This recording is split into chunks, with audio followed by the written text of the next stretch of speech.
Di waktu mana kita hidup di atas dunia ni, kalau kita rapat dengan Rasulullah, maka kita boleh jawab terus Rasulullah.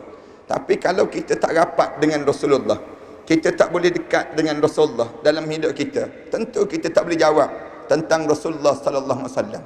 Dengan siapa kita rapat di atas dunia ini? Rasulullah pernah sebut, al-mar'u ma'aman ahabba ilaih.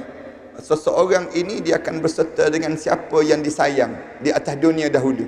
Kalau kita sayang Rasulullah, maknanya kita cinta Rasulullah dalam hidup kita, maka kita ni terus dekat terus, kita boleh jawab terus Rasulullah. Tapi kalau kita tak kenal, tak sayang Rasulullah, dan kita ni tak pernah pun hidup dengan cara Rasulullah, bagaimana kita nak suruh kita boleh jawab tentang Rasulullah sallallahu alaihi wasallam? Ulama-ulama sebut tanda kita cinta pada Rasulullah ni ada lebih kurang 6 tanda-tanda kita dekat dengan Rasulullah. Tanda-tanda besar lah, ada lagi tanda-tanda yang lain. سنخوض معاركنا معهم وسنمضي جموعا نردعهم ونعيد الحق المغتصب وبكل القوة ندفعهم وبكل القوة ندفعهم بسلاح الحق البتار سنحرر أرض الأحرار ونعيد الطهر إلى القدس من بعد الذل وذا العار من بعد الذل وذا العار سنخوض معاركنا معهم وسنمضي جموعا نردعهم ونعيد الحق المغتصب وبكل القوة ندفعهم وبكل القوة ندفعهم وسنمضي ندك معاقلهم بدبيل دام يقلقهم وسنمحو العار بأيدينا وبكل القوة نردعهم وبكل القوة نردعهم سنخوض معاركنا معهم وسنمضي جموعا نردعهم ونعيد وعلى آله وصحبه أجمعين سبحانك لا علم لنا إلا ما علمتنا إنك أنت العليم الحكيم يا عليم علمنا من علمك كما ترضى به عنا يا حليم خلقنا بخلق الحلم وحققنا بحقائق العلم اللهم أخرجنا من ظلمات الوهم وأكرمنا بنور الفهم وافتح علينا بمعرفة العلم وحسن أخلاقنا بالحلم وسهل لنا أبواب فضلك وانصر علينا من خزائن رحمتك يا أرحم الراحمين ويا أرحم الراحمين ويا أرحم الراحمين أما بعد. Para hadirin yang dimati sekalian, alhamdulillah kita mengaturkan rasa syukur pada Allah kerana pada malam yang baik ini, untuk kali yang keduanya kita diberi peluang oleh Allah untuk kita meneruskan pengajian kita dalam perbincangan mengenai satu kitab yang telah ditulis sebelum daripada ininya, iaitu kitab Nota Ajal bagi seorang mukmin.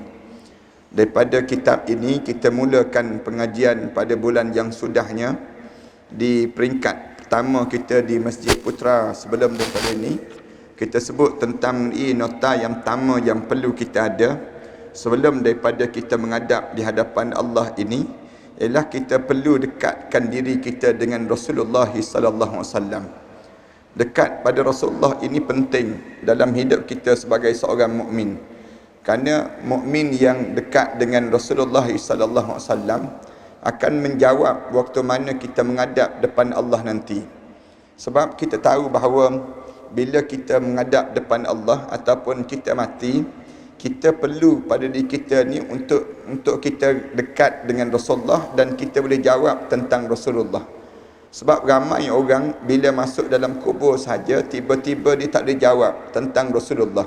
Bila tak boleh jawab tentang Rasulullah, maknanya dia tak lepas dalam hidup perjalanan dia yang mendatang nanti. Lalu tajuk Rasulullah sallallahu alaihi wasallam ini menjadi tajuk yang utama di antara tajuk-tajuk yang penting yang diminta supaya kitanya berbekal sebelum daripada kita menghadap depan Allah. kita diminta supaya kita ada bekalan dalam hidup kitanya. Salah satu bekalan kitanya merapatkan diri kita dengan Rasulullah sallallahu alaihi wasallam. Saya baca daripada muka surat, kalian tengok dalam muka surat 2 sampai muka surat 3, dan hari ini kita sambung pada muka surat 4. Cerita tentang besarnya Rasulullah sallallahu alaihi wasallam pada diri kita ni.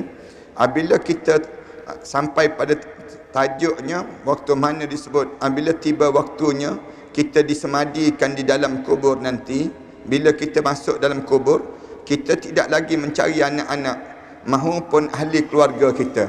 Ini keadaan yang kita kena faham. Bila kita masuk dalam kubur, kita tak sibuk tanya, mana anak saya, mana isteri saya, mana pasangan hidup saya. Kita tak sibuk cari. Tapi kita tidak akan cari lagi pasangan hidup kita. Dan kita juga tidak akan cari mereka yang rapat dengan kita. Tetapi akan ditunjukkan dengan satu wajah saja. Waktu mana kita masuk dalam kubur, ditunjuk satu wajah. Wajah yang disebut, siapa lelaki ini dalam hidup kamu. Man hadar rajul, siapa lelaki ini dalam hidup kamu. Ataupun disebut dalam hadis Rasulullah sebut, ma rabbuka wa ma nabiyuka, siapa nabi kamu dan bagaimana kamu bernabikan nabi kamu. Di waktu mana kita hidup di atas dunia ni, kalau kita rapat dengan Rasulullah, maka kita boleh jawab terus Rasulullah. Tapi kalau kita tak rapat dengan Rasulullah, kita tak boleh dekat dengan Rasulullah dalam hidup kita, tentu kita tak boleh jawab tentang Rasulullah sallallahu alaihi wasallam. Dengan siapa kita rapat di atas dunia ini? Rasulullah pernah sebut, al-mar'u ma'aman ahabba ilaih. Seseorang ini dia akan berserta dengan siapa yang disayang di atas dunia dahulu. Kalau kita sayang Rasulullah, maknanya kita cinta Rasulullah dalam hidup kita, maka kita ni terus dekat terus, kita boleh jawab terus Rasulullah. Tapi kalau kita tak kenal, tak sayang Rasulullah, dan kita ni tak pernah pun hidup dengan cara Rasulullah, bagaimana kita nak suruh kita boleh jawab tentang Rasulullah sallallahu alaihi wasallam? Ulama-ulama sebut tanda kita cinta pada Rasulullah ni ada lebih kurang 6 tanda-tanda kita dekat dengan Rasulullah. Tanda-tanda besar lah. Ada lagi tanda-tanda yang lain. Yang pertama, kita banyak berselawat. Mulut kita ni tak berhenti kita berselawat. Selawat ni sentiasa pada diri kita ni. Sebanyak mana kita berselawat, paling-paling tidak dalam hidup kita ni sebanyak 1000 kali sehari. 1000 kali sehari. Dalam hadis Rasulullah, bila ditanya Rasulullah, banyak mana yang Rasulullah kena berselawat? Rasulullah kata, sebanyak mungkin yang kamu nak berselawat. Lalu sahabat tanya, kalau kita selawat 1/4 ya Rasulullah? Rasulullah sebut, 1/4 bagus dah. Tapi kalau banyak lagi bagus. Kata Rasulullah sebut demikian. Rasulullah sebut demikian. Sahabat kata, kalau begitu 2/3 Rasulullah. 2/3 kita berselawat. 2/3. Rasulullah jawab, 2/3 tu pun dah bagus. Tapi kalau lebih daripada itu, lebih bagus. Rasulullah sebut demikian. Lalu sahabat jawab, kalau begitu, mulut kami ni sentiasa selawat sepanjang masa je lahir Rasulullah. Rasulullah jawab, kalau kamu boleh buat demikian, itu yang terbaik. Kata Rasulullah, itu yang terbaik, menunjukkan kamu dekat dengan aku. Kemudian kata Rasulullah lagi, dan Allah akan ampunkan dosa kamu. Bila kamu ni dah berselawat, menjadi bibir kamu tu sentiasa di bibir kamu sebut Allahumma salli ala Muhammad wa ala ali Muhammad, maknanya kamu dah biasa dah pada diri kamu demikian, menandakan kamu ni Allah ampunkan dosa-dosa dan kesilapan-kesilapan yang kamu lakukan. Ini tanda yang pertama. Tanda yang kedua, orang yang mencintai Rasulullah, dia akan cuba untuk mengenali Rasulullah melalui sirah Rasulullah. Kena belajar sirah Rasulullah, kena duduk dalam majlis-majlis ilmu, cari majlis-majlis ilmu. Kemudian kita belajar daripada awal kelahiran Rasulullah sampailah kewafatan Rasulullah. Belajar tentang berapa kali sejarah Rasulullah terlibat dalam peperangan, bagaimana Rasulullah menghadapi ujian dalam hidup Rasulullah. Sunnah kita belajar sirah Rasulullah, tanda mencintai Rasulullah. Ini cara demikian. Dua. Yang ketiga, kita cuba menghidupkan sunnah Rasulullah. Hidupkanlah sunnah Rasulullah ni. Sunnah Rasulullah ni perlu dihidupkan dalam diri kita, dalam keluarga kita, dalam masyarakat kita, dalam negara kita. Hidup sunnah Rasulullah sallallahu alaihi wasallam ni penting dalam hidup seseorang. Biarlah orang lain tak buat pun, tapi kita di dalam saat orang lain tak buat, tapi kita cuba untuk nak buat. Kita berusaha dan berusaha untuk kita buat. Ini tanda kecintaan kita pada Rasulullah. Yang keempat pada diri kitanya, tanda cinta pada Rasulullah, kita duduk dengan para alim ulama. Kita duduk dengan para alim ulama, mencari orang-orang yang saleh. Cari orang saleh ni seramai mungkin dalam hidup kita ni. Kenapa kita duduk dengan orang saleh? Kerana mereka ni warasatul anbiya. Mereka ni pewaris Nabi. Maksudnya kita duduk belajar dengan orang-orang yang warasatul anbiya, pewaris Nabi.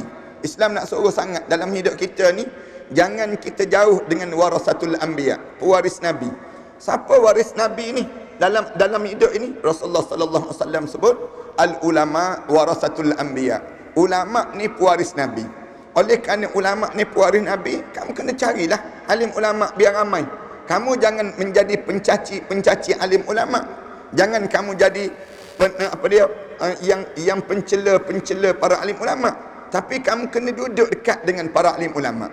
Walaupun alim ulama ni kita kena faham pada diri kita konsep dia nya, alim ulama ni tak ada yang maksum. Tak ada, Allah tak jadikan alim ulama maksum. Nabi-nabi je maksum. Tapi janganlah kita kerana tak maksum dia tu kita nak caci dia pula. Jangan demikian. Islam tak ajar cara demikian. Alim ulama ni kita kena dekat biar ramai, seramai mungkin. Kita belajar Imam Syafi'i. Dia ada guru dia, guru yang ditumpang ilmu seramai lebih kurang 1000 orang lebih. 1000 orang lebih guru dia. Bayangkan dalam hidup kita, kalau kita ni cuba balik ke rumah nanti, senarai balik nama-nama guru-guru yang kita tumpang ilmu dengan mereka. Senarai nama-nama guru ni, biar ramai sikit guru-guru yang kita menuntut ilmu. Menuntut ilmu apa dia? Ilmu untuk kita kenal Allah, ilmu untuk kita dekat dengan Allah. Ini kaedah dia panggil demikian. Ulama-ulama ajar cara untuk kita nak dekat dengan Rasulullah, dan dalam masa yang sama menyebabkan bila kita rapat dengan para alim ulama, kita dekat dengan Rasulullah sallallahu alaihi wasallam. Yang kelima, tanda cinta pada Rasul. Rasul lagi apa dia? Kita mula waktu ini kitanya dalam keadaan cuba untuk menziarahi Rasulullah sallallahu alaihi wasallam. Cuba untuk nak ziarah Rasulullah, ziarah makam Rasulullah, nak buat umrah, simpan duit dan sebagainya. Ini ulama-ulama sebut demikian. Yang keenam, tanda cinta pada Rasulullah, beriman dengan setiap apa yang dibawa oleh Rasulullah sallallahu alaihi wasallam. Ini beriman maknanya berkeyakinan. Letakkan, timbulkan keyakinan dalam jiwa kita ni bahawa apa yang dibawa oleh Rasulullah semua betul. Tak ada dalam yang dibawa oleh Rasulullah ni tak betul. Pada diri kita ni, bila kita mencintai Rasulullah sehingga kita beriman dengan apa yang dibawa. Jangan pertikai apa yang dibawa oleh Rasulullah sallallahu alaihi wasallam. Kalau kita pertikai, itu tanda kita akan kehilangan rasa kasih dan cinta terhadap Rasulullah sallallahu alaihi wasallam. Ulama-ulama sebut ni di antara tanda-tanda lah, tanda-tanda orang yang mencintai Rasulullah sallallahu alaihi wasallam. Itulah Rasulullah sallallahu alaihi wasallam. Kita akan ditunjukkan dengan wajah Nabi Muhammad sallallahu alaihi wasallam setelah menjalani sesi soal jawab dengan malaikat. Doa pada Allah lah. Dalam sesi soal jawab ni berbeza-beza orang dengan berbeza-beza keadaan, berbeza-beza amalan.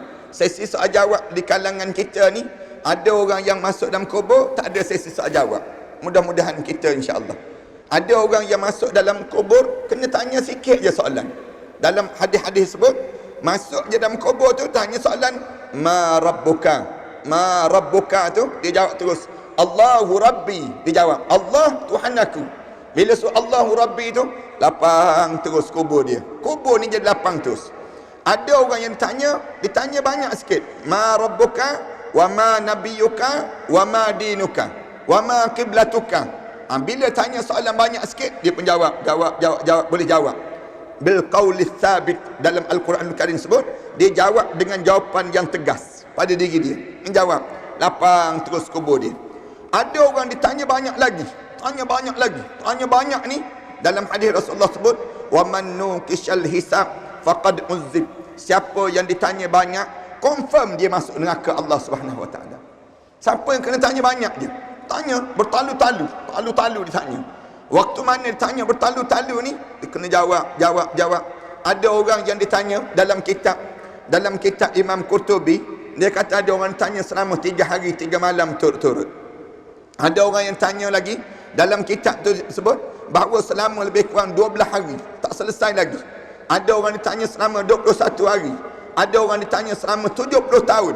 Ada orang yang berbeza-beza di soal berdasar pada amalan-amalan yang ditanya dalam kitab-kitab cerita keadaan yang berlaku di kalangan masing-masing ini sendiri. Ditanya, oleh itu adalah penting untuk kita mengenal baginda dan perlu hidup dengan Rasulullah sallallahu alaihi wasallam.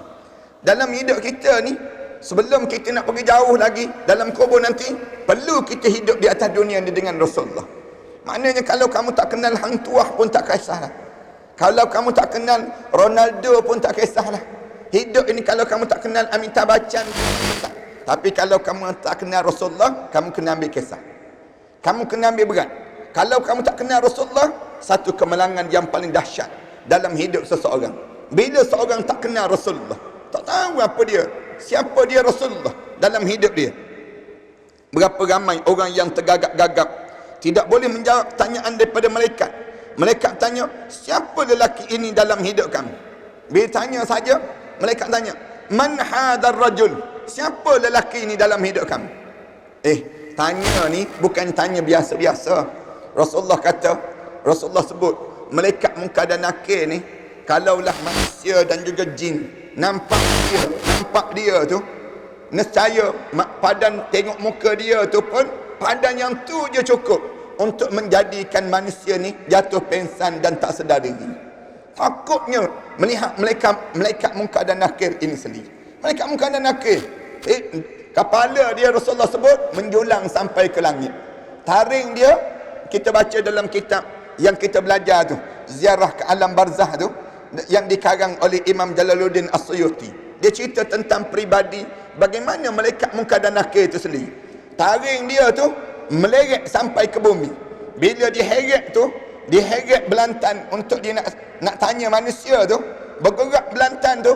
Kalau belantan tu dikumpulkan jin dan juga manusia, berkumpul untuk nak mengangkat belantan yang dibawa itu, nescaya tak terangkat walaupun seinci sekalipun. Bayang waktu mana tanya bukan tanya lembut-lembut, bukan tanya yang secara lemah lembut, tidak. Tanya pula dalam keadaan getak. Ma rabbuka wa ma nabiyuka. Waktu wa ma nabiyuka tu, kak Rasulullah sebut. Ni bunyi tu kak tak boleh nak sebut. Bila tak boleh nak sebut tu, ditanya man hadar rajul? Siapa lelaki ni? Tak boleh jawab. Tak boleh jawab tu kenapa tak boleh jawab? Kerana bukan jawab dengan hafalan, tetapi jawab dengan amalan. Macam mana kita hidup di atas dunia ni? Dengan Rasulullah ke tidak dengan Rasulullah? Waktu mana kita hidup? Dan mereka tidak boleh menjawab. Apabila mereka tidak boleh menjawab, bagaimana mereka nak bersama dengan Rasulullah sallallahu alaihi wasallam nanti? Kenapa Rasulullah sallallahu alaihi wasallam penting dalam hidup kita? Kita akan tanya lagi. Jawabnya adalah bukan berhenti setakat dalam kubur. Jawabnya kerana bila kita bangkit nanti di padang mahsyar, kita tidak akan mencari pasangan hidup kita. Bila masuk dalam kubur, tak cari pasangan. Bangun di padang mahsyar, tak cari pasangan. Bangun di padang mahsyar, tidaklah usah kita kata, aku menyayangi kamu dan akan kutunggu di pintu syurga. Mengarut je dia panggil. Kalau ada orang kata, dia sebutkan, kita ni saling sayang menyayangi, cinta menyintai. Marilah kita kalau siapa mati dulu, kita tunggu depan pintu syurga je. Mengarut je. Jangan haraplah nak tunggu depan pintu syurga. Nak sebutnya kenapa?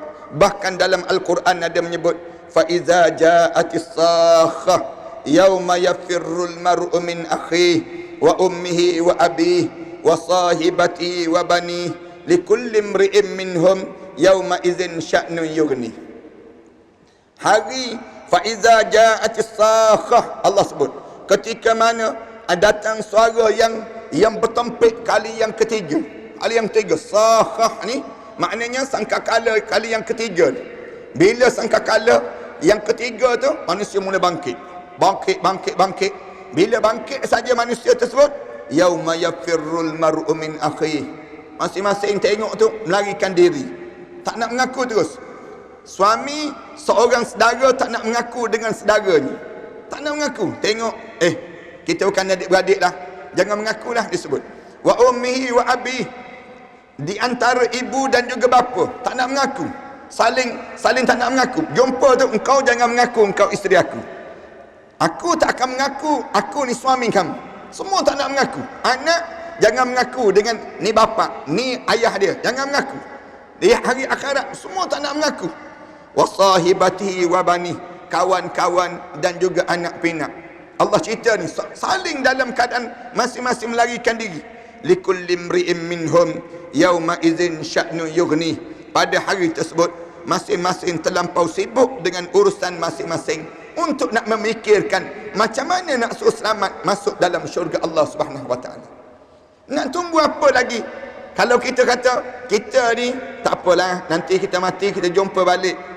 Tak payah, kecuali kita jaga amalan kita. Jaga amalan kita, boleh. Kalau kita saling tak jaga amalan, tak jaga yang disebut dengan tubuh badan kita ni, bila kita mati masuk dalam kubur, jalan berbeza terus. Jalan berbeza terus. Suami jaga solat, isteri tak tutup aurat, misal contoh. Dua-dua ni pakat, tak apa, abang tunggu depan pintu syurga, misal contoh. Abang tunggu depan pintu syurga. Syurga mana kamu nak tunggu? Bila isteri kamu tak tutup aurat, bila isteri kamu tak tutup aurat, kamu jadi seorang suami, suami yang solat, jaga aurat, jaga semua, kamu tak akan berjumpa. Bila meninggal dunia je, masuk dalam kubur, berpisah terus, berpisah untuk sampai bila-bila. Isteri jaga solat, isteri jaga aurat, jaga semua perintah Allah. Suami tak jaga pula perintah Allah. Bila meninggal dunia, jalan berbeza terus. Berbeza ni, yang jalan berbeza ni, kenapa berbeza? Kerana bila menghadap depan Allah, masing-masing dah tak ada dah yang dinamakan dengan kekuatan di antara satu sama lain untuk berjumpa di saat itu. Masuk dalam kubur je. Bila masuk dalam kubur, belum sampai di akhirat lagi. Masuk dalam kubur tu, bila hari pertama kita di barzah, berjumpa dengan roh-roh. Roh-roh di kalangan kita ni, bila berjumpa tersebut, masing-masing tanya, macam mana keadaan anak saya, macam mana keadaan suami saya, macam mana keadaan isteri saya. Tanya kawan-kawan yang dia kenal. Lalu kawan ni jawab, suami kamu kan dah meninggal dunia. Dia jawab, suami kamu dah meninggal dunia. Meninggal dunia? Ya, dia dah meninggal dunia 2 tahun dah sebelum daripada ni. Tak berjumpa ke? Tak berjumpa. Bila sebut tak berjumpa tu, menangis terus. Dalam hadis Rasulullah cerita, menangis ni, dia kata tak berjumpa dah sampai bila-bila.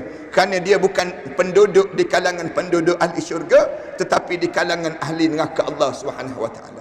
Na'udzubillah min dzalik. Hari di padang mahsyar nanti, masing-masing akan melarikan diri. Suami akan melarikan diri, isteri akan melarikan diri, anak-anak juga akan melarikan diri, dan masing-masing akan melarikan diri. Ini benda yang paling asas kalau kita nak faham bagaimana suasana kita yang akan datang nanti. Melarikan diri ini sebab apa? Sedangkan mereka saling terikat dengan jalinan ikatan yang tidak akan terpisah. Sepatutnya demikian. Bila kita kahwin ni, sepatutnya kita ni tak berpisah dah. Kita mestilah berkahwin ni, patutnya kita ni boleh nak berjumpa dalam kubur nanti, berjumpa lagi di padang mahsyar Allah. Tapi tiba-tiba tak dapat. Kenapa tak dapat? Yang jadi demikian, jawabnya kerana kita ni tak jaga amalan. Masing-masing tak jaga amalan. Bila tak jaga amalan ini, yang inilah yang menyebabkan kerosakan bila menghadap di hadapan Allah. Ana sendiri yang sebut ada 3 perkara yang kita kena jaga sebelum kita menghadap depan Allah ini. 3 perkara ni tolong jaga betul-betul. Yang pertama, jaga apa dia? Jaga yang disebut dengan keyakinan kepada Allah. Biar yakin dengan Islam. Allah sebut wala tamutunna illa wa antum muslimun. Jangan kamu mati kecuali kamu mati dalam keadaan benar-benar kamu seorang Islam. Allah sebut demikian. Wala tamutunna illa wa antum muslimun. Jangan kamu mati kecuali kamu mati dalam keadaan kamu benar-benar Islam. Islam apa dia? Islam pada keyakinan. Jangan bercampur keyakinan kita ni dengan pahaman-pahaman izm-izm yang sedang masuk di kalangan masyarakat kita pada hari ini. Izm apa dia? Izm liberal, izm yang disebut dengan nasionalis, izm apa dia? Etis, izm yang ada sekarang ni semua ni keyakinan yang merosakkan seorang. Jangan kita terperangkap dalam nasionalis. Jangan kita terperangkap dengan pahaman sekularis. Jangan kita terperangkap dalam hidup kita ni dengan pahaman liberalis. Semua ni tak boleh membantu kita. Izm-izm ini yang dipahami di kalangan masyarakat kita pada hari ni, kalau kita terperangkap campur, kita sebut saya campur je ustaz, dengan Islam pun saya campur, dengan nasionalis saya campur, kemudian yang ni pun saya campur saja, rosak terus keyakinan kita pada Islam. Jangan kita sampai pengat-pengat. Yang kedua, tolong jaga apa dia? Jaga yang disebut dengan ibadah kita pada Allah. Belum kita menghadap depan Allah ni, tolong jaga ibadah. Ibadah ni jaga sangat. Ibadah apa yang kena jaga? Nabi biasa sebut ibadah solat, jaga sangat. Ibadah apa jaga? Jaga biar kita boleh baca Al-Quran Karim. Biar kita boleh baca Al-Quran. Ibadah apa yang kita kena jaga lagi? Biar kita dapat anak-anak yang saleh. Dalam mendidik anak-anak yang saleh ni penting. Ibadah apa yang kita kena jaga lagi? Sedekah biar banyak. Sedekah kita ni tiap-tiap hari, tiap-tiap masa sentiasa bersedekah dan bersedekah di jalan Allah. Kemudian ni kita kena jaga, dipanggil ibadah. Kemudian jaga lagi yang ketiga, jaga apa dia? Jaga akhlak. Tolong jaga akhlak sebelum kita menghadap depan Allah. Jaga akhlak kita ni, jangan rosak akhlak. Jangan makin lama kita hidup lagi sombong dalam hidup kita. Lagi kita lama kita hidup, lagi kita ni jauh dengan akhlak-akhlak yang baik. Jangan. Biar kita ni tersusun akhlak dalam kehidupan kita. Walaupun betapa erat sekalipun kasih dan sayang kita dengan mereka, kemudian namun di hari perhitungan kita tidak akan mengingati mereka lagi. Ini kerana masing-masing telah menghadapi masalah sendiri-sendiri di padang mahsyar Allah Subhanahu wa taala nanti. Bila sampai di padang mahsyar, masing-masing fikir nafsi, aku, engkau. Kecuali illa man atallaha biqalbin salim. Orang yang datang pada Allah dalam keadaan tenang je dia. Jiwa dia tu terang je. Kenapa? Orang yang di atas dunia ni dia selamat daripada apa dia? Kelekaan. Dia tidak leka di atas dunia. Kalau kita hidup atas dunia ni, kita berfokus, kita tidak hanyut di atas dunia ni, insya-Allah kita akan boleh sampai di akhirat bersama dengan pasangan hidup kita, kemudian keluarga kita, kemudian dengan masyarakat kita boleh bersama. Jangan leka. Di dunia ni bukan tempat untuk dilekakan, tidak. Tapi kita senang untuk jadi leka. Leka dengan apa dia? Leka dengan harta, leka dengan anak pinak. Ini Allah sebut dalam Quran. Ya ayyuhalladzina amanu la tulhikum amwalukum wala auladukum an dzikrillah. Wahai orang yang beriman pada Allah, janganlah hidup kamu dilekakan dengan harta benda kamu dan juga anak pinak kamu daripada mengasihi Allah. Dunia ni bukan tempat lekaan. Bukan tempat kita jadi hanyut dan hanyut, lalai dalam hidup. Kerana apa dia? Kita kena berfokus. Hidup di atas dunia ni biar nampak. Sentiasa kita sebut dalam rumah tangga kita, sebut dalam keluarga kita, sebut pada diri kita, aku mesti mati dalam Islam. Aku mesti masuk dalam syurga Allah.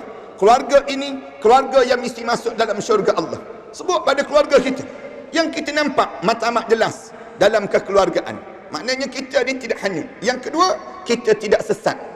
Kita tidak sesat di dunia ni. Jangan kita sesat, jangan tersesat dengan dunia. Ramai orang yang tersesat dengan dunia, sesat di dunia. Allah sayangnya bila kita hidup di atas dunia, tiba-tiba kita tersesat dengan dunia kita ini sendiri. Sesat dan terperangkap dengan dunia. Ramai di kalangan kita jadi demikian.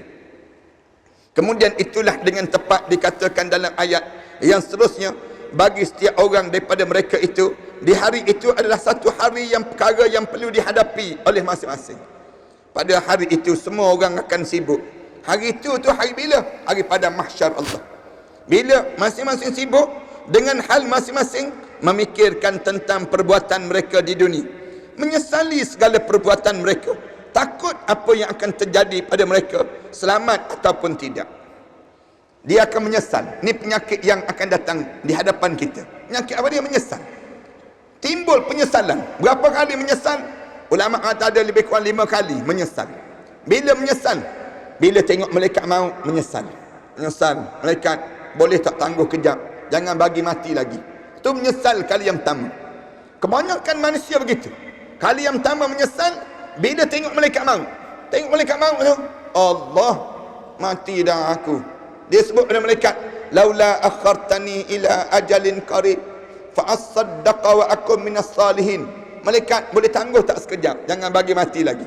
Malaikat jawab, walan yuakhirallahu nafsan iza jaa ajaluha Allah tak tangguh dah ajal kamu bila sampai masa untuk kamu mati.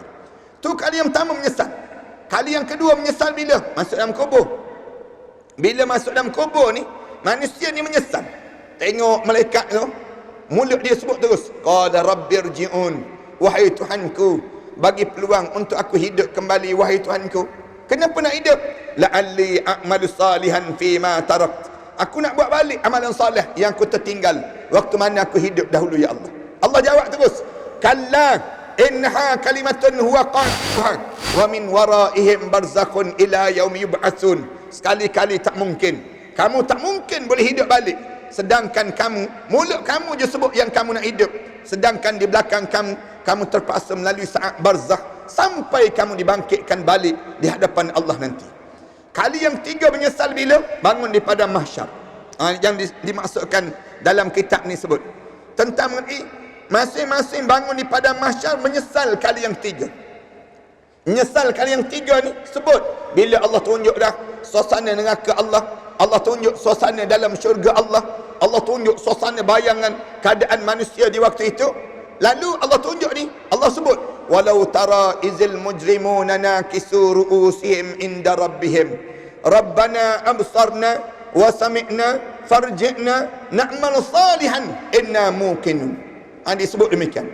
Ketika mana dia perlihat dengan mata kepala sendiri suasana di padang mahsyar Allah, tengok suasana di padang mahsyar Allah ni, mereka tengok dengan mata kepala mereka sendiri, mereka sebut rabbana absarna, wahai Tuhan kami nampak dah, wa sami'na, kami dengar dah, farji'na, balik semula kami ke dunia ya Allah, na'mal salihan, kami nak buat balik amal salih, inna mungkinun, sekarang kami dah mula yakin ya Allah. Ni penyesalan kali yang tiga. Penyesalan yang kali yang keempat, ayat ni ulama-ulama bincang, bila masing-masing tak nak menjadi saksi, masing-masing tak nak menjadi saksi. Orang yang memimpin dia ni tak nak menjadi saksi, tak nak jadi saksi, menyesal pula. Kita ni bila kita duduk macam ni, kita nak orang ni jadi saksi kita, orang ni jadi saksi. Tak ada orang nak jadi saksi. Di antara yang tak nak jadi saksi siapa dia? Pemimpin. Pemimpin yang tak nak jadi saksi. Bila pemimpin tak nak jadi saksi, menyesal kali yang keempat. Menyesal. Katanya orang yang bila tengok saja Allah tunjuk, ni yang kamu tak solat ni kenapa? Kita jawab, bos saya ya Allah yang buat mesyuarat jadi saya tak solat. Dia jawab, bos saya ya Allah, saya jadi tak solat ni punca saya dengar, saya ikut je mesyuarat. Bos saya ni dia yang tak berhenti untuk solat. Misal contohnya, kita buat contoh demikian. Lalu malaikat tanya, macam mana bos? Bos, kamu sendiri jadi saksi ke? Kamu sanggup? Katanya bos, aku tak kenal pun dia bukan pekerja aku pun. Waktu tu Allah cerita, istabarra alladhina tubi'u minal ladhina taba'u wa ra'awul azab wa taqatta'at bihimul asbab. Waktu mana Allah mula istabarra alladhina tubi'u, ketika mana orang yang menjadi ketua-ketua ni berlepas diri. Suami berlepas diri. Suami kata, tak, saya bukan kahwin dengan dia pun, dia je pergi mengaku jadi isteri saya. Dia sebut demikian, melepas diri, masing-masing melepas diri. Isteri berlepas diri daripada suami, masing-masing tak nak mengaku. Wa qala alladhina ittaba'u, orang yang ikut ni kata apa dia?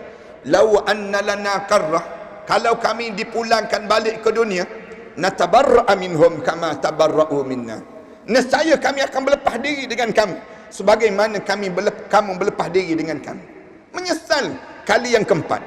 Menyesal ni bila terima suratan amalan sebelah tangan kiri tu, melayang je suratan amalan sebelah tangan kiri tu, menyesal kali yang keempat.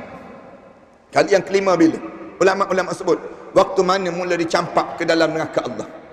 Idza ulqu fiha, ketika dicampak, bila dicampak je dalam neraka, campak je dalam neraka tu, ulqu fiha sami'u laha syahiqan wa hiya tafur. Kamu dengar suara ni, suara neraka tu bertempik, bunyi neraka tu, rup bunyi neraka tu.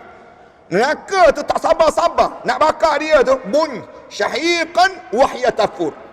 Allah sebut bunyi neraka ni nak bakar dia tu, takadu tamayyadu minal ghais, hampir-hampir nak pecah neraka. Kullama ulqiya fiha faujun sa'alahum khazanatuha alam ya'tikum nadhir. Bila dicampak tu, penjaga neraka ditanya terus, alam ya'tikum nadhir? Dulu atas dunia dahulu tak ada ke kuliah maghrib? Kamu tak dengar ke? Dulu atas dunia dahulu tak ada ke orang yang cerita tentang agama pada kamu? Tak ada ke orang bagi peringatan untuk kamu? Qalu bala. Dia jawab, ada. Qad ja'ana nadhirun. Dengar dah, ada dah. Ceramah-ceramah tentang Nabi. Fakazzabna. Tapi kami tak percaya. Kami tak percaya. Ni kali yang kelima. Tak berhenti. Allah cerita lagi. Bila lagi? Manusia ni menyesal. Dah sampai ke dasar neraka. Tergolong-golong daripada atas tu, nak sampai ke dasar neraka tu, tergolong-golong dalam api neraka tu selama 70,000 tahun. Nak sampai ke dasar. Bila turun sampai ke dasar, dalam hadis Rasulullah sebut, sampai di dasar tu, dah sampai dah. Yauma taqallabu wujuhuhum finnar. Yang keenam ni, menyesal lagi yang keenam. Bila menyesal? Waktu mana dah sampai ke neraka ni, Allah dah mula panggang. Yauma taqallabu wujuhuhum finnar. Waktu mana Allah mula bakar api manusia, muka dia ni kena bakar. Qalu ya laitana ata'na Allah wa ata'na ar-rasula. Mulut ni sebut, alangkah bagusnya kalau sekiranya kami atas dunia dahulu taat pada Allah, taat pada Rasul. Sebut terus pada Allah. Sebut ada Allah. Kali ini tak sebut dah, nak keluar. Dia sebut, Rabbana inna ata'na sadatana wa kubara'ana. Ya Allah, kami ni jadi jahat ni, masuk neraka ni pun siapa? Kami ikut pemimpin-pemimpin kami lah. Kami ikut pembesar-pembesar kami lah. Fa'adalluna sabila. Pemimpin dan pembesar kami lah yang menyesatkan kami jadi begini. Lalu katanya, mereka kata, Rabbana atihim di'faini minal azab. Wahai Tuhan kami, gandakan pada pemimpin dan pembesar kami 2 kali ganda azab untuk dia. Wal anhum, laknatlah pemimpin-pemimpin kami itu laknan kabira, dengan selaknat-laknat yang besar dalam hidup ini. Allahu Akbar. Menyesal pun tak ada manfaat dah. Dah berada dalam neraka dah saat demikian. Ini penyesalan yang dimaksudkan dalam kitab ini, ya. Menyesali pada hari itu yang tak ada manfaat. Kalau nak menyesal sekarang. Waktu mana hidup atas dunia ni, biar kita menyesal. Penyesalan, tanda penyesalan kita apa dia? Mengalir mata, nangis tak esak-esak. Dosa aku ya Allah, banyak benda yang aku buat jahat. Mata aku ni banyak sangat tengok Gegar Waganza, misal contohnya. Mata aku ni ya Allah, banyak habis masa tengok Maharaja Lawak aja dalam hidup. Mata aku ni hidup dalam keadaan apa dia? Habis benda-benda yang demikian je dalam hidup. Nangis tak esak-esak. Bila lah aku nak baca Quran ya Allah? Nangis dalam hidup kita ni. Biar kita kadang-kadang ketar tangan. Lalu kawasan kubur tu tengok, kita rasa terketar-ketar kita. Takut kita. Allahu Akbar. Bimbangnya macam mana keadaan yang kita akan lalui di saat mana kita berseorangan nanti. Ini tanda kita ni menyesal di atas dunia ni. Menyesal di dunia jauh lebih bermanfaat daripada kita menyesal dalam kubur nanti. Pada hari itu semua orang akan sibuk dengan hal masing-masing, memikirkan tentang perbuatan mereka di dunia, menyesali segala perbuatan mereka, takut apa yang akan jadi kepada mereka, selamat ataupun tidak. Ini digambarkan macam mana suasana di akhirat nanti, selamat ke tidak. Oleh kerana itu setiap manusia tidak sempat untuk fikir pasal orang lain. Bila sampai di saat itu tak fikir dah orang lain. Ini kerana keadaan di akhirat yang begitu membimbangkan mereka. Mereka amat sibuk dengan perkara yang amat penting yang melibatkan diri mereka. Antara mereka sibuk memikirkan apa yang mereka telah buat dan bagaimana mahu menyelamatkan diri masing-masing. Di antara benda yang berfikir apa dia daripada mahsyar. Apalah yang aku bodoh sangat pergi buat kerja demikian. Kenapalah aku? Macam mana nak lepas depan Allah nanti? Di waktu mana dia berada di pada mahsyar nanti? Waktu itu perkara lain jadi tidak penting kerana masing-masing sedang memikirkan satu perkara yang amat menekan fikiran masing-masing. Fikir neraka ke syurga, neraka ke syurga. Yang ni dua pilihan ni. Tak ada dah masa nak fikir yang lain. Tak ada dah masa nak main game, tak ada dah. Tak ada dah masa nak fikir nak makan kat mana. Tak ada dah masa kita ni nak berfikir kita nak tidur di mana. Tak ada dah. Yang kita fikir, aku ni masuk syurga ke masuk neraka? Masuk syurga ke masuk neraka? Di pada mahsyar Allah. Seperti kita sedang sibuk membuat kerja yang amat penting. dan tiba-tiba anak kita datang menunjukkan gambar yang telah dia lukis. Kita waktu itu tengah tengok pada anak kita ni acuh tidak acuh saja, kerana kita sedang siapkan kerja yang kita sedang perlu dihantar segera. Begitulah lebih kurang perasaan mereka di akhirat nanti. Tidak sempat untuk melihat orang lain, nak mencari kawan lama ataupun berborak, nak mencari ahli keluarga untuk periksa sama ada mereka sama ataupun tidak bila berada di padang mahsyar. Tetapi seorang saja yang kita akan sibuk mencarinya. Siapa dia? Rasulullah sallallahu alaihi wasallam. Tengah-tengah kaluk tu cari seorang je. Rasulullah mana Rasulullah? Sibuk tanya Rasulullah kat mana? Macam mana kita nak suruh kita dekat dengan Rasulullah? Allahu akbar. Tuan-tuan bayang, tengah-tengah bilion manusia. Tengah bilion manusia ni, cuba kita bayang, tengah-tengah orang berjuta ni, tiba-tiba nama kita disebut oleh Rasulullah. Nama kita disebut oleh Rasulullah. Tak ketergamam kita. Tergamam kita. Tergamam kita. Kenapa disebut? Oh, kamu ni sentiasa mulut kamu tak berhenti berselawat pada Rasulullah sallallahu alaihi wasallam. Rupa-rupanya mulut kita ni tak terhenti. Kerinduan kita Allah sajalah yang tahu. Bahkan kita mempertahankan Rasulullah, letakkan Rasulullah di hadapan dalam hidup kita. Orang cela je Rasulullah, kita bangkit. Orang hina je Rasulullah, kita ke depan. Kenapa jadi demikian? Kerana kita benar-benar mencintai Rasulullah sallallahu alaihi wasallam. Itu timbul ulama-ulama dia buat program laukana bainanal habib, misal contohnya. Bagaimanalah Rasulullah kalau Rasulullah ada di sekitar kita pada hari ini? Kalau Rasulullah ada di sekitar kita pada hari ini, macam mana? Kita ni kan, zaman-zaman kita ni, kalaulah Rasulullah ada di sekitar kita, kita sambutan kita ada Rasulullah macam mana? Cara kita dengan Rasulullah macam mana? Ada tak kita ni akan rasa kerinduan sebagaimana kerinduan yang benar-benar rindunya sahabat-sahabat sehingga mereka beriman dengan apa yang dibawa oleh Rasulullah sallallahu alaihi wasallam tadi. Dalam hadis yang panjang sebagaimana yang diriwayatkan oleh Imam Bukhari dan juga Muslim, dirujuk dalam kitab Riyadhus Salihin, menceritakan tentang keadaan di padang mahsyar. Boleh dikatakan ini adalah sekelumit kisah masa depan ketika seluruh manusia berkumpul di hari kiamat. Kisah ini disampaikan oleh Rasulullah sallallahu alaihi wasallam pada para sahabat. Rasulullah cerita, dalam kisah itu diceritakan bahawa Allah Subhanahu wa taala akan mengumpulkan seluruh manusia dari yang pertama hingga yang terakhir dalam satu daratan saja. Kita ni bangkit-bangkit semua pada luar begitu. Cuma dipecahkan, dibelah dua. Satu kawasan orang mukmin, satu lagi kawasan orang yang jahat. Pecah dua begitu. Wamtazul yauma ayyuhal mujrimun. Hari di padang mahsyar nanti, yang mukmin ni duduk satu tempat. Dalam satu tempat ni pun orang mukmin ni pun, dalam keadaan satu tempat orang mukmin ni pun, di waktu tersebut beza-beza pula keadaan dia. Mukmin ni pun berbeza-beza. Ada orang walaupun dia dah mukmin, tapi ada lagi ujian-ujian dia di padang mahsyar dengan nanahnya, dengan bau busuknya walaupun dia mukmin. Ada orang yang mukmin ni pula Allah bagi nikmat yang di bawah naungan arasy Allah. Ada kelompok lagi orang mukmin. Yang ni orang yang tidak mukmin ni ada 2-3 kelompok lagi. Satu kelompok orang yang asi, yang buat dosa, satu lagi orang yang munafik, kemudian satu lagi puak yang disebut dengan puak-puak yang disebut dengan kufur pada Allah Subhanahu wa taala. Cah di padang mahsyar Allah nanti.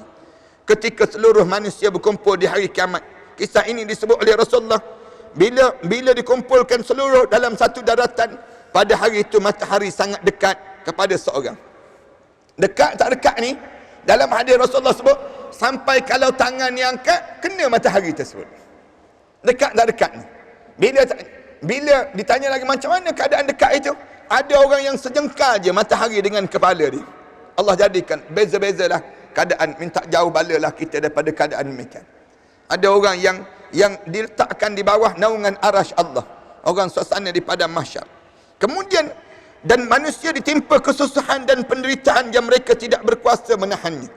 Sehingga setelah mencapai puncaknya, manusia mencari orang yang dapat menjadi memberi syafaat.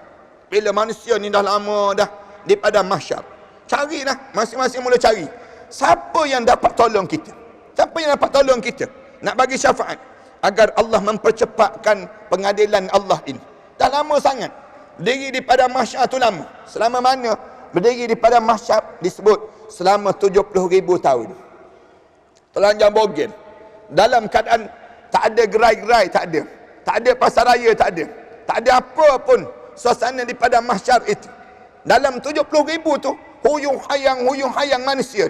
Sibuk dalam keadaan demikian. Ada yang disebut lagi, selama mana manusia berada di padang mahsyar. Dalam riwayat lagi, selama mana umur dunia ini sendiri. Selama mana umur dunia ni, di padang mahsyar. Lamanya di padang mahsyar. Allahu Akbar. Doalah biar Allah jadikan kita ni cepat-cepat je. Kalau nak suruh kita ni cepat, dalam hidup kita, pastikan kita masuk di kalangan orang yang tidak dihisab dan tidak diazab oleh Allah. Kalau kita masuk di kalangan mereka yang tidak dihisab dan diazab oleh Allah, cepat masuk syurga Allah. Siapa tu?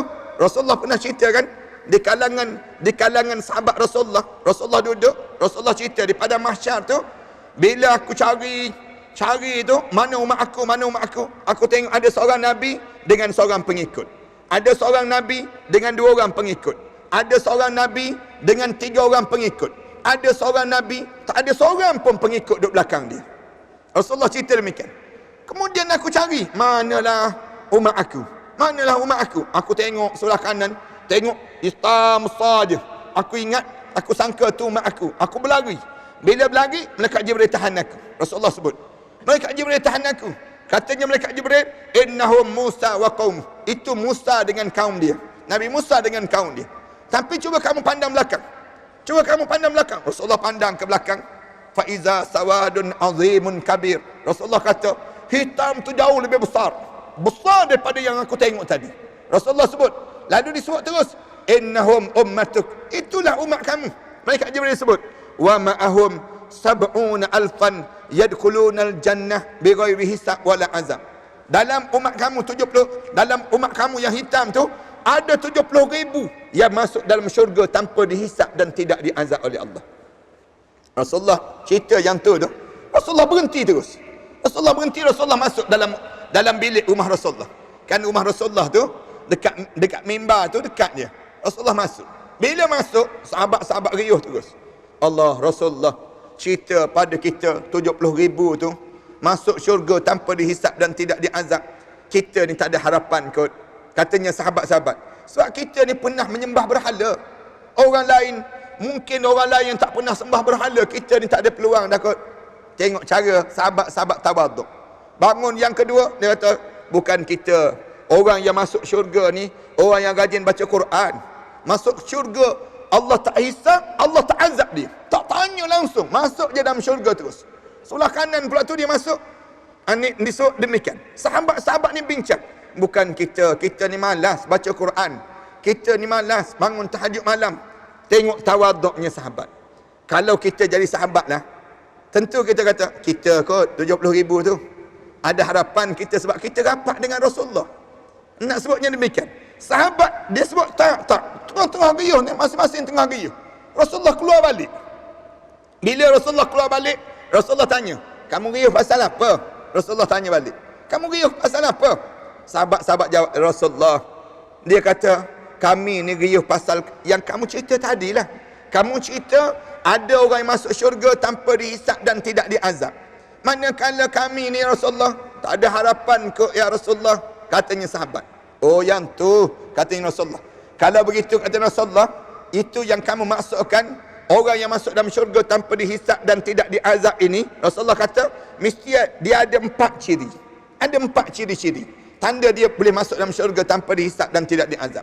Yang pertama, orang yang humul ladzina la yarqun, orang yang tak pernah berjumpa dengan tok bomoh. Siapa yang pernah berjumpa dengan tok bomoh, tak lepas terus dalam hidup dia. Tok bomoh kelapa, tok bomoh tembikai ni senang. Yang berjumpa dengan tok bomoh ni, yang rajin berjumpa dengan tok bomoh, sikit-sikit cari tok bomoh, sikit-sikit cari tok bomoh. Beza dengan ru'yah. Ru'yah ni maknanya jumpa dengan perawat Islam, yang tu dibenarkan. Berjumpa tok bomoh, yang ni dilarang. Jangan berjumpa dengan tok bomoh. Yang ni Islam larang. Yang kedua, Rasulullah kata, wala yastarqun, orang yang dia dalam hidup dia tak pernah dalam hidup dia ni membomohkan orang lain. Membomohkan orang lain ni kan biasa kan, dulu-dulu dianya belajar sikit-sikit je, tiup-tiup saja, dia bomohkan sikit, jadi terus. Misal contoh, dia menjadi bomoh, dia menjadikan diri dia bomoh, pun dilarang. Islam larang. Dia baca-baca entah apa-apa mentera yang dibaca tersebut yang orang tak faham pun, kemudian dibaca-baca, kemudian sembuh bacaan yang dibaca tadi. Yang ni pun jadi bahaya.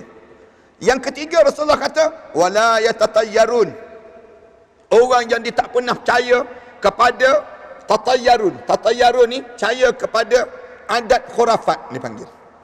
Adat khurafat ni kan, adat yang khurafat. Adat kita ni kan banyak kan. Orang kita zaman-zaman dulu banyak sangat. Kalau mengandung anak sulung tu, dia suruh lenggang perut lah. Suruh lenggang perut. Golek kelapa atas perut ni. Golek kelapa atas perut. Jatuh sebelah kanan, anak lelaki lah tu dia sebut. Golek lagi, jatuh sebelah kiri, anak perempuan. Jatuh tengah-tengah, pondan. Senang cerita. Anak sebut senang. Yang jenis demikian. Dia yang jenis hidup dia percaya pada tatayyarun. Percaya pada apa dia? Ni, biawak melintas, tu tanda ada orang nak mati tu, disebut. Dia mula percaya pada benda-benda yang khurafat. Islam larang. Jangan percaya benda-benda demikian. Wala yatatayyarun. Yang ketiga Rasulullah kata, yang keempat Rasulullah kata, wa ala rabbihim yatawakkalun. Hidup mereka sentiasa bergantung kepada Allah. Tawakal dia tinggi. Tawakal kita ni, hidup kita ni sentiasa ikat diri kita dengan Allah. Kita tak ikat diri kita dengan suami, tak ikat diri dengan isteri, tak ikat diri dengan jawatan, tak ikat diri dengan bos, tapi kita ikat dengan siapa? Ikat dengan Allah. Hidup ni pergantungan kita betul-betul kerana Allah. Tawakal kita dengan Allah je. Bila Rasulullah sebut saja begitu, ada seorang sahabat nama dia Uqashah bin Mihsan. Uqashah ni angkat tangan. Dia angkat tangan, dia bangun, dia sebut, ya Rasulullah, ud'uni an yaj'alani minhum. Ya Rasulullah, doakan saya biar saya masuk di kalangan 70,000 tersebut ya Rasulullah. Rasulullah jawab terus, anta minhum, kamu salah seorang di kalangan 70,000 tersebut. Allahu Akbar. Sonok kan? Kalau kita hidup zaman Rasulullah, Rasulullah sebut begitu terus. Rasulullah sebut, anta minhum, kamu salah seorang di kalangan 70,000 tersebut. Uqashah pun duduk terus. Uqashah ni, dia walaupun begitu, lagi lepas pada itu, semakin kuat amal soleh dia. Semakin kuat amal ibadah.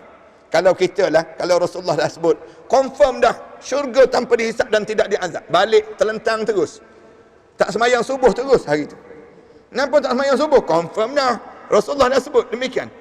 Tapi nak sebutnya, bila Uqashah duduk, bangun sahabat yang kedua. Sahabat yang kedua bangun. Sahabat yang sebut terus, ya Rasulullah, ud'uni an yaj'alani minhum. Ya Rasulullah, doakan saya biar saya masuk di kalangan 70,000 tersebut ya Rasulullah, sebagaimana Uqashah tadi ya Rasulullah. Rasulullah jawab, sabaqakaha Uqashah. Uqashah lebih mendahului daripada kamu sebelum kamu mendahului Uqashah. Maksudnya apa dia? Buatlah amalan masing-masing, kata Rasulullah. Kalaulah begini, jenuhlah aku. Engkau duduk, bangun pula orang lain. Kau duduk, bangun pula orang lain. Maknanya, lepas pada ni, siapa yang nak masuk dalam 70,000 tanpa dihisap dan tidak diazab oleh Allah itu, orang yang boleh cepat masuk dalam syurga Allah, pastikan amalan dia tadi terjaga dengan perkara-perkara demikian. Itu pada diri kita demikian. Dalam hidup kita ni. Sehingga setelah mencapai puncaknya, manusia mencari orang yang dapat memberi syafaat. Agar Allah mempercepatkan keputusannya. Setiap umat mengikut nabinya. Ini dijelaskan dalam hadis daripada Ibnu Umar yang berbunyi, innan nasa yasiruna yaumal qiyamah jusan kullu ummatin tatba'ul nabiyaha. Sesungguhnya pada hari kiamat manusia menjadi berkelompok-kelompok, setiap umat mengikut nabi-nabi mereka itu sendiri. Bermula daripada sini, maka sebahagian manusia berkata kepada yang lain, tidakkah kamu melihat keadaan kamu sekarang? Kamu tak lihat keadaan kamu sekarang? Tidakkah kamu melihat apa yang telah menimpa kamu? Tidakkah kamu mencari orang yang dapat memintakan syafaat untuk kamu kepada Allah? Sebahagian yang lain mula berkata, mari kita berjumpa dengan Nabi Adam. Start daripada sini ni, insya-Allah kita sambung pada bulan yang akan datang pula. Insya-Allah. Untuk mudah-mudahan yang ni pun tak ingat dah tu kot. Awal-awal tadi tajuk apa dah sebut. Kita berhenti setakat ni. Mudah-mudahan kita akan sambung tentang mengenai bagaimana nak dapat syafaat Rasulullah di pada mahsyar Allah Subhanahu wa taala nanti insya-Allah. Wassallallahu ala Muhammad wa ala alihi wa sahbihi wa sallam. Walhamdulillahi rabbil alamin.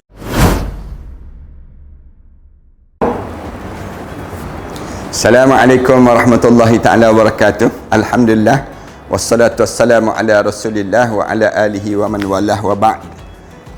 Sahabat-sahabat sekalian, bangunan yang saya berada ini merupakan bangunan yang kita bercadang untuk mewakafkan, dan kita beli dan kita wakafkan. Sejumlah lebih kurang 5 juta kita perlukan, 3 blok terhadap kawasan ini. 3 blok ini kita telah bersedia untuk membayarnya setelah mana 3 bulan yang akan datang nanti. Saya mencari seramai lebih kurang 1,000 orang para pewakaf yang berjumlah sebanyak 5,000 setiap seorang. Hubungi talian ini dan setiap nama itu kita akan letakkan di bawah nama-nama Allah. Kemudian kita akan tampalkan di dinding terhadap bangunan ini, dijadikan untuk kemudahan bagi siapa yang berniat untuk mewakafkan bangunan ini. Tuan-tuan jangan risau. Selama mana ada bangunan ini, selama itulah pahala kita akan berpanjangan dan berpanjangan. Ambillah kesempatan di saat mana kita mempunyai peluang yang Allah bagi pada diri kita ini untuk sama-sama kita menyuburkan dan mewangikan kubur-kubur arwah-arwah ayah kita, arwah ibu kita, arwah-arwah yang telah meninggal dunia. Dan tak lupa kita pun bakal arwah yang kita akan mewakafkan bangunan ini, pahala-pahala akan berpanjangan dan berterusan. Setakat ini kami telah bersedia untuk membeli daripada pemilik yang bukan Islam kepada menjadi milik orang Islam pula. Mari bersama dengan kami, mudah-mudahan Allah jadikan kebaikan kepada dalam wakaf-wakaf di kalangan kita, kepada para pewakaf yang telah mewakafkan ini. Wallahu a'lam.